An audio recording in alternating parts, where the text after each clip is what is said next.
Imagine this. You spend every waking hour in someone else's home, raising their children, folding their laundry, cooking meals with hands that tremble not from exhaustion, but from being invisible. You hear them laugh behind doors you never open. You know their secrets, but they don't know yours. This is the story of the woman they thought was just the babysitter, until the day her name was found etched in ink on the deed. Marisol stood at the edge of the hallway barefoot on cold tile, watching as Cole barked orders into the phone. It was late. The twins were already asleep. She should have been off the clock, but her hours were elastic, stretching, bending, breaking like the boundaries she was too polite to enforce. "You forgot to pack Evie's ballet bag again," Cole muttered, with the kind of casual disdain that stung more than shouting ever could. He didn't even look at her, just waved a hand like she was a background prop in the performance of his life. She blinked. "Actually, He cut her off. "I'll just do it myself. Honestly, Marisol, you're not her mother." He said it so easily, like flicking ash from a cigarette. You know that sound, the one your chest makes when your worth gets reduced to a title babysitter helper servant. A word that burns like acid once you've tasted love in a home that isn't yours. But she didn't argue. She just watched him, silently. The way women like her are trained to, not by schools or books, but by years of knowing that silence can be armor, that when you aren't seen, you can see everything. Cole's wife, Jenna, had left 9 months ago. A retreat, they called it. A gentle word for a nervous breakdown brought on by too many white wine evenings and a loveless marriage hollowed out by cold silences and cheating glances. She'd kissed Marisol on the cheek before she left and whispered, "Don't let him make you small." It had haunted her ever since. She remembered how Cole laughed when he recounted stories to his friends about how lucky they were to have someone like her. How he'd say it with an edge, a kind of ownership that made Marisol feel less like a person and more like a feature of the house, like the thermostat or the garbage disposal. But you see, Cole never asked why she stayed. He never asked how a woman with no family, no accent, and an accounting degree from UCLA ended up changing diapers in a gated community where housewives cried in SUVs. He never asked about the mornings Marisol spent checking the mailbox before sunrise looking for documents she had mailed to herself for safety. He never asked about the Sunday she met Jenna at the notary's office, the day Jenna said she was going to take back her power even if she had to give it away to someone else first. "Promise me you'll protect them," Jenna had said, her hands trembling as she slid the documents across the table. "Promise me you won't let him destroy them the way he destroyed me." Marisol had promised, and that's when it happened. The quiet transfer, the whisper of names and signatures and a change in ownership that no one talked about yet. Cole kept ranting. "You girls are all the same. You think wiping noses and staying quiet makes you a saint. But I see right through it. You just want what you can't have." She didn't flinch, because Marisol had already received the call from the real estate attorney, the one that confirmed what Jenna had done before she checked into the clinic. She had added Marisol's name to the deed, not half, not in trust, not for show. Full transfer. The house, the very one Cole stomped around in like a king without a crown, was not his anymore. It hadn't been for 4 months. He just didn't know. Yet. Tell me, what would you do if you were her? Would you wait? Would you gloat? Or would you watch closely as the man who called you just the babysitter realized he was the one living in your house? Marisol didn't smile. She didn't scream. She just wiped the edge of the counter he had leaned on, turned off the kitchen light, and walked past him without a word. And that silence, it wasn't weakness. It was the beginning of the storm. The next morning, Cole was already pacing the kitchen by the time Marisol arrived downstairs. Shirtless, agitated, he was arguing with someone on the phone, holding his mug like it owed him rent. "I don't care what the bank says, it's my house," he snapped. "Jenna doesn't have the authority to. No, you listen to me. I'll sue her into next week." Marisol paused at the bottom of the stairs, quietly tying her apron. He hadn't noticed her yet, but she noticed everything. The messy hair, the bags under his eyes, the voice raised out of panic, not power. Something had shifted. You ever watched a man unravel? It's not loud at first. It's small, petty chaos. The mail scattered across the counter, the missed trash day, the sour smell of fear in his sweat. He ended the call with a string of curses and finally saw her standing there. "You knew," he said, voice low, accusing. She didn't answer, just tilted her head slightly as if to ask, "Did I?" "Don't play games with me," he spat. "You think this makes you special? A name on a piece of paper doesn't make you anything." Still, she said nothing. Because what could words offer a man who only listened to the sound of his own? But inside, a pulse of adrenaline bloomed. Not fear, not anymore. It was clarity, power wrapped in calm. The twins rushed in, chattering about lunchboxes and lost shoes. Marisol smiled at them, fixing a collar and kissing a forehead while Cole watched like an outsider in his own kitchen. And he was. "Pack Evie's bag today," he said coldly. "I already did," she replied. There it was, her voice, soft, controlled, but it landed like a slap. Cole blinked. He wasn't used to her speaking with that tone. It wasn't the deferential murmur he loved to ignore. It was level, matter of fact, as if he no longer had the power to provoke. He moved toward her, looming. "Don't think you're untouchable because Jenna lost her damn mind. This is still my life, my kids, my name on everything that matters." She raised an eyebrow. "Is it?" That stopped him.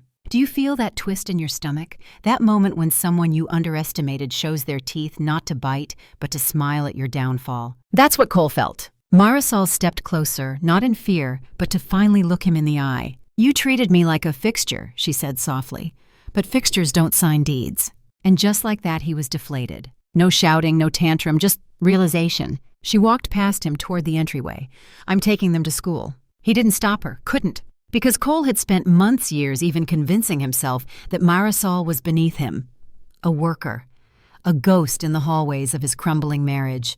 A placeholder for the woman he drove to madness. But ghosts don't sign legal documents. Ghosts don't get calls from banks. And ghosts don't leave with your children smiling, calm, radiant, while you stand paralyzed in your own doorway. Later that day, the silence in the house was suffocating. Cole walked through the living room, seeing everything with new eyes.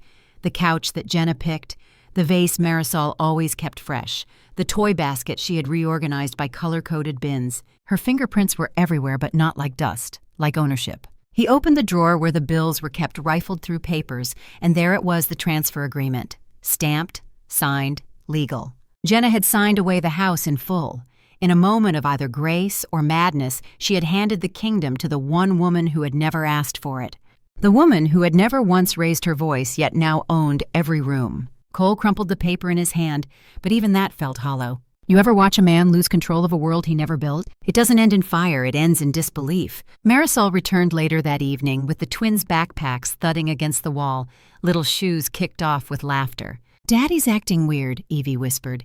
He was looking at the fridge for like 10 minutes. Marisol knelt beside her. Sometimes grown-ups forget what matters. Evie nodded like a sage. "You never forget." And she didn't. That night, the house was too quiet.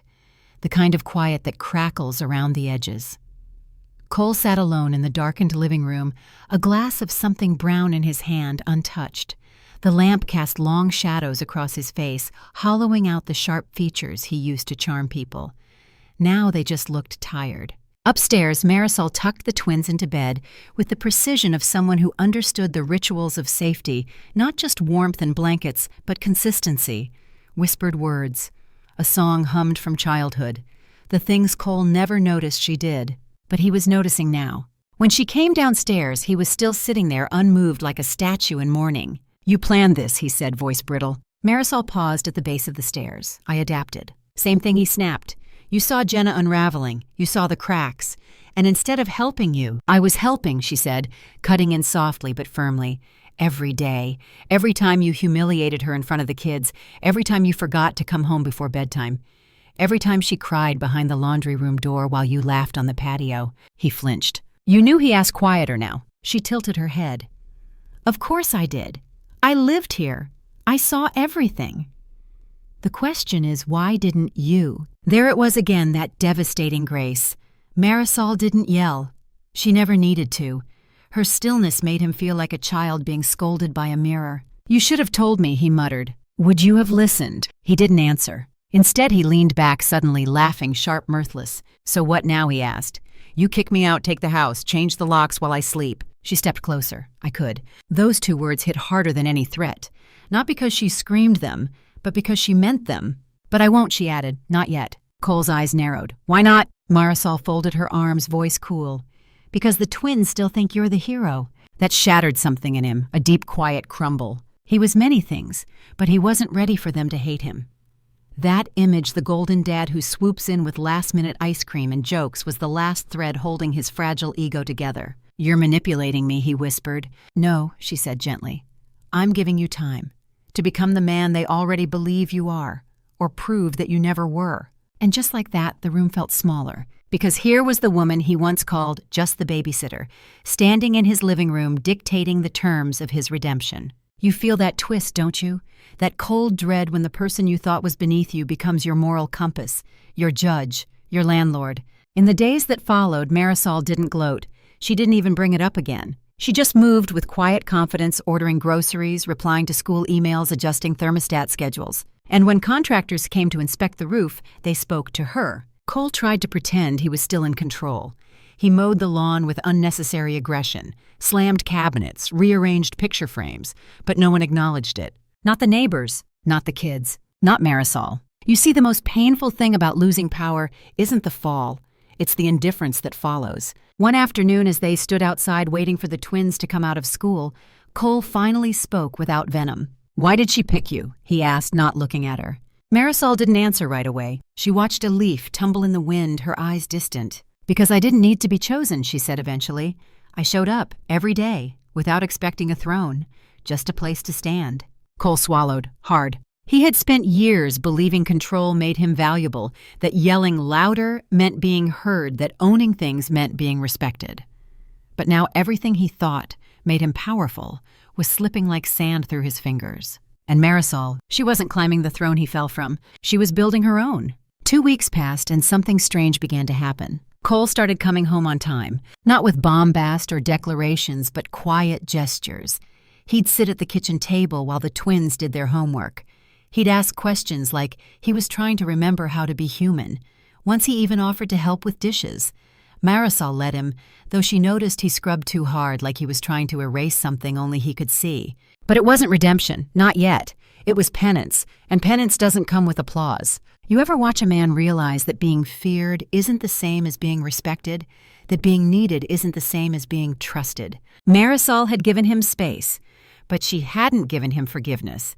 That was something he'd have to earn, not demand, not claim, build if he could. One evening, as the golden hour painted soft amber across the windows, Evie came downstairs holding a crumpled paper. "Daddy said he drew this for me last week, but I found it in the trash," she said, her little brow furrowed.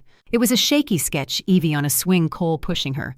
A lopsided sun in the corner, crayon, effort, but discarded. Marisol took the drawing, gently smoothing it out. "Maybe he didn't think it was good enough," she said softly. Evie nodded, "but it still made me happy." And there it was, children always seeing the good even in what adults throw away. Later that night, she found Cole in the garage sifting through boxes. "I think you should give this to her yourself," she said, holding out the drawing. He looked up startled, ashamed. "I didn't mean to throw it out. I just didn't think it was worth—" "She doesn't care about perfect," Marisol interrupted. "She cares that you tried." Cole looked at the paper like it might burn him. "You know," he said, almost a whisper, "I used to think you were just part of the furniture. Quiet, efficient, disposable." Marisol raised an eyebrow. "Thank you for the confession." He chuckled. "It's not a compliment." "I know." But now he added, "I'm starting to realize maybe the furniture outlasts the people yelling in the room." That caught her off guard. There was pain in his voice now. Not the pain of loss, but recognition. The weight of having misjudged someone so badly that it distorted reality. "You didn't just raise my kids," he murmured. "You kept this house alive." Marisol stepped back. "And now it's mine." He nodded slowly. "Yeah, I know. Not bitter, not resigned, just real. You feel it, don't you? That breath in your lungs when someone finally sees you. Truly. Sees you after years of turning their head. It's not vindication. It's a kind of mourning. For the version of yourself who waited too long for that glance." But Marisol didn't bask in it. She walked away. Because power is quiet when it's real. The next morning, Cole handed Evie the drawing over breakfast. She beamed, kissed his cheek, and tacked it to the fridge. For the first time in years, he looked like he belonged in his own home. But even he knew the truth, it wasn't his anymore. The locks hadn't changed, but the air had. You see, there's a moment when control dies and something better is born: clarity, humility, a willingness to start again without guarantees. That's where Cole was now. And Marisol, she had stopped being invisible, not because she shouted, not because she fought, but because she stood in her truth long enough for others to notice it. Later that week, the mail arrived. Legal confirmation, the final processing of the deed. Cole glanced at the envelope on the counter, then turned away. No tantrum, no protest. He simply picked up a load of laundry and started folding. 3 months later, a for sale sign appeared on the lawn. It caught the neighbors off guard. Rumors swirled. Had Cole gone bankrupt? Were they divorcing? Was the babysitter being let go? But none of them had the full story. No one ever really does when a woman rewrites her life in silence. Cole stood on the porch as the real estate agent adjusted the sign. His hands were stuffed in his pockets, his face unreadable. He didn't look at Marisol, but he didn't need to anymore. He knew the truth now. She was never just anything. Inside, the house was spotless, not for show, but for goodbye. Every surface had been wiped clean, every drawer emptied with intention. The twins were at Jenna's for the weekend, her recovery going well slowly but steadily. There had even been a lunch weeks prior, the 3 adults sitting at a table like survivors of a shipwreck, quiet, tentative, but no longer hostile. Marisol wandered through the rooms she'd once felt invisible in. The nursery where she first rocked Evie to sleep, listening to the sound of Jenna sobbing in the hallway. The bathroom where Cole once tossed a wet towel at her feet without a second glance. The kitchen where she was called just the help. All of it sacred bruised and now finally relinquished. Upstairs, she paused at the door to the master bedroom, no longer Jenna's, no longer anyone's. She didn't step inside. She didn't need to. Some rooms are better left sealed in memory, like letters you never send. By the time she came back downstairs, Cole was in the dining room staring at the framed family photo on the sideboard. His face looked older now, not from age, from knowing. "You're really leaving?" he asked without turning around. "Yes. You could stay, rent it out, build a life here." She exhaled. "I already built a life, and then I outgrew it." He nodded slowly, then finally looked at her. "I was awful to you." She didn't deny it. "I was cruel," he added, "entitled. I used you because you were steady, and I was crumbling." Now she looked at him. "And what do you want now?" she asked. He hesitated. "Nothing." "Good," she said, "because I have nothing left to give you." There was no venom in her voice, just peace. "You see, some women don't burn bridges. They walk across them with quiet dignity, never needing to look back." Marisol walked toward the door, her footsteps calm, deliberate. "You'll find a place?" he asked, almost childlike. "I already have one," she said. Because this house was never the destination. It was the cocoon, and she was already unfolding her wings. Outside, the sun was warm. A breeze tugged at her coat. She didn't rush. She didn't cry. As she reached her car, she heard the door behind her open, Cole's silhouette in the doorway. "I was wrong about you," he called out. She turned her head just enough to respond. "No," she said. "You just saw what you were ready to see." Then she got in the car and drove away. No drama, no explosion, just freedom. "And you?" "Yes, you. How many times have you accepted crumbs and called it a meal? How long have you waited to be chosen in a story you built from scratch? Understand this. The woman who knows her worth doesn't beg, she watches. Then she rises,